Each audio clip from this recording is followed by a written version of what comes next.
Okay, scholars, so we have now started the teacher model portion of this lesson. So make sure you're paying close attention. So the shape that you are looking at here on my screen is called a trapezoid. Can you say trapezoid? Down below, I made sure to include an anchor chart that has all the names of the different shapes that you might see during the practice problems. So feel free to use that to help you not only say the shape correctly, but also to spell it correctly.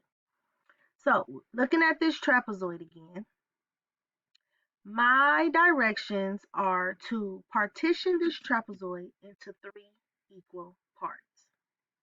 So I'm going to do a little trial and error first to see if I can get it. So pull out that trusty pencil again. And I know I need three parts, so I'm going to start about right here and continue to partition. So here's one part,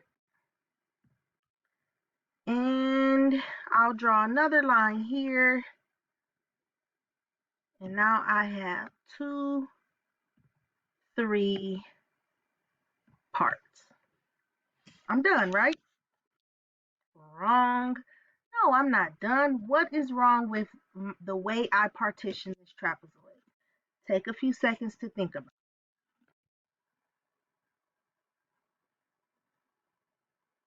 I'm hoping that you're saying, Miss Knight, the parts are not equal, so this will never work.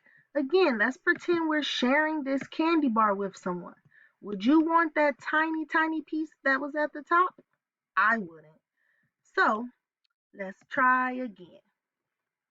So this time I'm really using my scholarly eye, and when I see this vertex down here in the corner and this vertex, that is making me think of a shape. What shape? What are you thinking of? That's making me think of triangles. I don't know about you guys, but with that sharp vertex there, it makes me think of a triangle. So for my parts, because I know when I partition a shape, my parts don't have to be the same shape as my whole. So I'm going to go ahead and try to use triangles instead. So for the first one, I'm going to start here at this vertex at the top. And I'm going to draw a line down to, let's say about right here, the middle of the bottom line. So do you see that triangle part that I just drew, or partition rather? But remember, we need thirds. So I need to have how many equal parts? Three, you guessed it. So now I'm going to go down here to this middle line, to the vertex of this line I created, and I am going to draw another line going up to this vertex at the top. Now, check out my trapezoid, my partitioned trapezoid. How many parts do I have? Count them with me. One, two, three. I needed to partition my shape into thirds. Do I have three equal parts? Yes. Well, I was going to say, do I have three parts? Yes. Are those three parts equal? Yes. And what shape are those three parts? You guessed it, they're triangles. So far we have partitioned our trapezoid into three equal parts, and that shape, the shape of each part happens to be a triangle.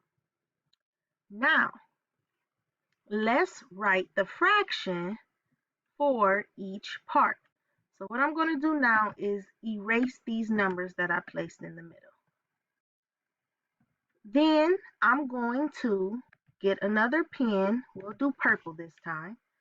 And I'm going to shade in one of the parts on this trapezoid. Shade, shade, shade, shade it in, shade, shade, shade, shade it in. Are you practicing this at home? You know, you always could do the practice problems. with me on your paper. In fact, I think that is a very, very smart idea. All right, bam. So I have one of my parts shaded in. Now I want to write the fraction for just my shaded part. Can you think what would the fraction for the shaded part of this trapezoid be? Go ahead, you write it down first.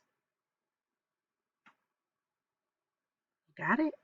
All right, let's see if your fraction matches mine. The fraction for this part of the shaded trapezoid is 1/3. I know you had that too. We've been working so hard on fractions. All right, cool. So now we're going to continue writing the fractions for the whole. So I'm going to next shade in this part over here. Shade, shade, shade. Oh yeah. Got it, got it, got it. Boom. So now, what would the fraction be for the shaded area of this trapezoid? Well, I don't even need to write a whole fraction. All I'm going to do is erase this top number. And now I know that I have 2 parts shaded. So my top number is 2. And my bottom number stays the same because my number of parts has not changed. Now, we've been doing at least 2 parts out of every shape, right? Or almost the whole shape shaded in. Check this out. Now, I'm going to also shade in this part. Oh, Miss Knight, what are you up to? I promise, scholars, this won't even be that difficult. All right, so the shape is shaded in. And now we still need to write fractions, or a fraction rather, for the shaded part of this trapezoid. But wait a minute, Miss Knight. The whole thing is shaded in. Guess what? That means that instead of having 1/3 shaded in or 2/3 shaded in, instead we have 3/3 shaded in. Right?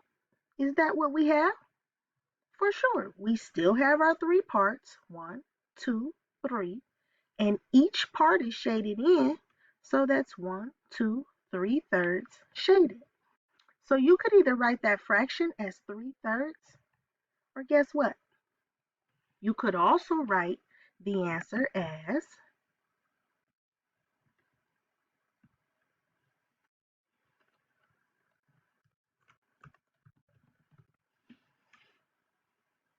1/2. Now wait a minute, what do I mean by that? Well, when you have the same number on top of your fraction line and you have the same number on the bottom of your fraction line, then you have 1/2.